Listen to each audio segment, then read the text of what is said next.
ये आकाशवाणी है। अब आप विशाल शर्मा से समाचार सुनिए।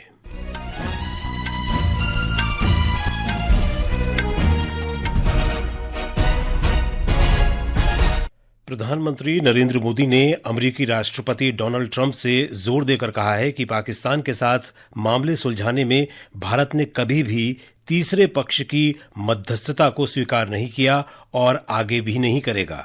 विदेश सचिव विक्रम मिस्री ने इस संबंध में जानकारी दी है।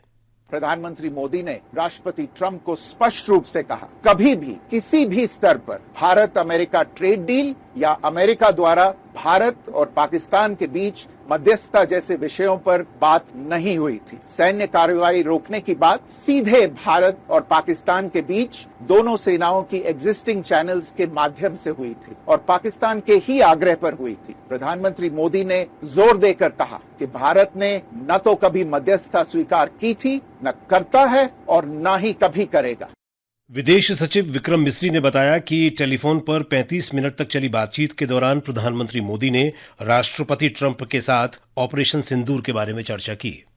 राष्ट्रपति ट्रंप के आग्रह पर आज दोनों लीडर्स की फोन पर बात हुई। बातचीत लगभग 35 मिनट चली। प्रधानमंत्री मोदी ने राष्ट्रपति ट्रंप को स्पष्ट रूप से कहा कि 6-7 मई की रात को भारत ने पाकिस्तान और पाकिस्तान ऑक्यूपाइड कश्मीर में सिर्फ आतंकी ठिकानों को ही निशाना बनाया था। भारत के एक्शन बहुत ही मेजर्ड, प्रिसाइज और नॉन एस्केलेटरी थे।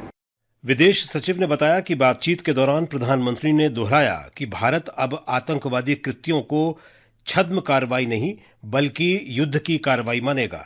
श्री मिस्री ने बताया कि राष्ट्रपति ट्रंप ने आतंकवाद के खिलाफ भारत की लड़ाई के प्रति समर्थन व्यक्त किया।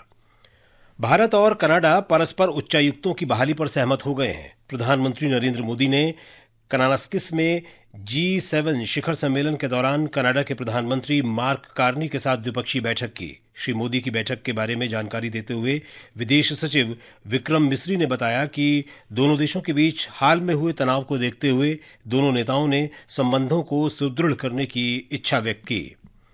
साइप्रस और कनाडा की यात्रा के बाद प्रधानमंत्री नरेंद्र मोदी आज दोपहर बाद क्रोएशिया की राजधानी जाग्रेब पहुंचे। ये किसी भारतीय प्रधानमंत्री की पहली क्रोएशिया यात्रा होगी। इस दौरान दोनों पक्षों के बीच कई समझौते होंगे। वर्ष 2030 तक सांस्कृतिक संपर्क कार्यक्रम के विस्तार संबंधी समझौते पर भी हस्ताक्षर होने की संभावना है। जाग्रेब विश्वविद्यालय में हिंदी पीठ का विस्तार भी किया जाएगा। भारतीय नौसेना ने आज विशाखापत्तनम में नौसेना डॉकयार्ड में आयोजित एक ऐतिहासिक समारोह में अपने पहले anti submarine warfare shallow water craft INS Arnala को आधिकारिक रूप से कमीशन किया है। INS अर्नाला देश की समुद्री ताकत को और सुदृढ़ बनाएगा। ये पोत उथले पानी में पानी के नीचे के खतरों का सामना करने में सक्षम है।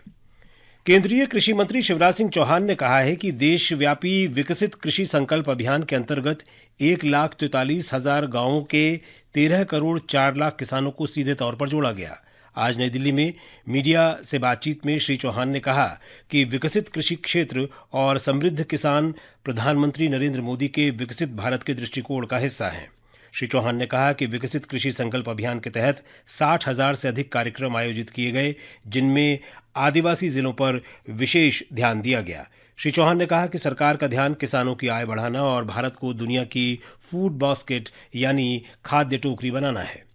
कार्मिक, लोक शिकायत और पेंशन मंत्रालय के राज्य मंत्री डॉक्टर जितेंद्र सिंह ने कहा है कि सरकार ने पिछले 10 वर्षों में सरकारी रिक्तियों को भरने के लिए ठोस कदम उठाए हैं। एनडीए सरकार के 11 वर्ष पूरे होने पर आयोजित एक संवाददाता सम्मेलन में केंद्रीय मंत्री ने कहा कि प्रधानमंत्री नरेंद्र मोदी के नेतृत्व में पिछले 11 वर्षों में प्रशासनिक सुधार हुए हैं। इसराइल और ईरान के बीच युद्ध का 6वां दिन है। दोनों देश एक दूसरे पर मिसाइलें दाग रहे हैं और हवाई हमले कर रहे हैं, जिससे क्षेत्रीय संघर्ष और व्यापक होने की आशंका है। ईरान के सर्वोच्च नेता आयतुल्लाह खामेनेई ने इसराइल को सख्त चेतावनी दी है। सोशल मीडिया पोस्ट में खामेनेई ने कहा कि युद्ध शुरू हो चुका है। उन्होंने कहा कि इसराइल को कड़ा जवाब दिया जाएगा और उसके प्रति कोई दया नहीं दिखाई जाएगी। ईरान